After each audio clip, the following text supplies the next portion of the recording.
This is Andrea, and today I will be talking about the Candida albicans, its origin, the meaning of its name, the effects that it has on the body, and the treatment available today to cure the fungal infection that it creates. So the first encounter with the Candida albicans is dated around 400 before Christ with Hippocrates. Of course, he didn't have microscope, so he wasn't able to describe the virus, and he limited his description to the symptoms and the signs, which he described as a white thrush in the mouth of his patient. And it wasn't until 1847 with Charles Robbins that the fungus itself was discovered and named Oidium albicans, and then changed in 1923 by Burkhout into Candida albicans. So the name Candida albicans is an example of tautology. It comes from the Latin candida or candida, which means white, and albicans, which means becoming white. So why becoming white? Where is the Candida albicans in the human body? So pretty much 80% of our intestine, colon, and mouth has it. So it's part of our microbiota, and it's completely it's not pathogenic, actually. We have it. But what happened with a change of pH and environment, especially in people immunocompromised, this can create a fungal infection. So I assume that the name has been picked up because look how pretty she is. So as you can see, she is white and circle in this picture, and she is gray in this one, because actually one of the particularity of the Candida albicans is that it has two different phenotypes. So one phenotype is white and circular, the other phenotype is gray and rod-like shape. And this is really important because when it comes to reproduction, the only way that the Candida albicans has to reproduce is assuming this form, the gray form, the rod-like. Also, it is a diploid gram-positive type of fungus. And when it comes to reproduction, it is asexual and it doesn't go through meiosis. So what happened is that the diploid join another diploid, like in a menage a trois, and they create a triploid, and once they are done doing whatever they have to, sorry, I have a cramp. Whenever they are done doing their thing, they separate again into the diploid form. Also, another characteristic of this fungus is that it has two different forms. It can be unicellular or multicellular. What happened is that the unicellular form, the yeast, switch into the multicellular form, the IFE, whenever there is a change in environment and pH, creating a biofilm. So that makes it, makes the fungus really resistant. How is this fungus passed from human to human? So pretty much, I'm not saying that we are born with it inside us, but pretty much from mother to kids during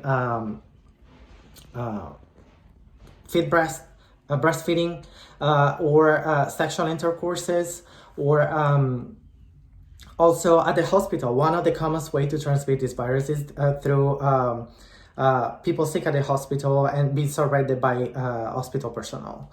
I put down here a small, I couldn't put a bigger one because it's a picture of a vagina and I didn't want YouTube to block my video. But pretty much, as you can see in the picture, the Candida albicans on its overgrowth form, so when there is a fungal infection, creates a white layer that looks like cotton cheese pretty much. And in the vagina also creates itchiness, dry skin, red skin, and secretion of liquid. In the mouth, and we're gonna see later, it does the same thing except for the liquid. And if you scrape off the white layer on top, you can expose a really red rash skin pretty much. So the treatment, as I say, Candida albicans is a gram-positive, so there are treatment for it, which are antifungal. In case there is a fungal infection and the antifungal doesn't work, we can use antibiotic for it. So there are three different. The main type of antifungal are the fluconazole, the clotrimazole, and the nystatin. So I was researching and I didn't find any major side effects for these three medication, although I have to mention that some people, especially pregnant women in the first trimester of gestation, are at risk of complication. But other than that, I just read about being gassy or having diarrhea, nausea, vomit, skin rashes, itchiness. Those are the main complaint, but it's only for less than I would say 1 to 10% of the population. So the side effects are really, really low. On top of that, it was really, really funny to see how this is a picture of the mouth. Oosh. This is a picture of the mouth. And as I say, it's pretty much the same thing that happens in the vagina. But it was really funny doing my research to see how many people don't recognize the fungal infection until they go to the dentist, actually. So they don't go to the doctor. They think that they have something going on with their teeth. So they go to the dentist for a cleaning, and the dentist refers them to the doctor because they had a fungal infection.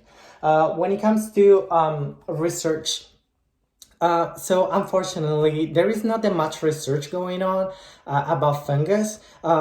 Main reason, and according to my resources, is that fungus treatment don't get a good profit. But there is in France, there is the Institut Pasteur actually has a microbiology section that actively works on finding all the cures for fungus infection, which is actually really, really cool. Another parenthesis that I wanted to open, and just because of you, doctor, and I know that you are an active feminist, I want to give credit to the the two doctors that discovered and created fluconazole, because they were actually two female doctors, and fluconazole is actually considered the safest treatment ever, the safest medication ever. So that I thought that was a good hint. I really hope that in 7 minutes I was able to describe everything. It's a little bit rushed, but I really appreciate your time. Thank you guys. Thank you, doctor. Have a great day. Be safe. Bye.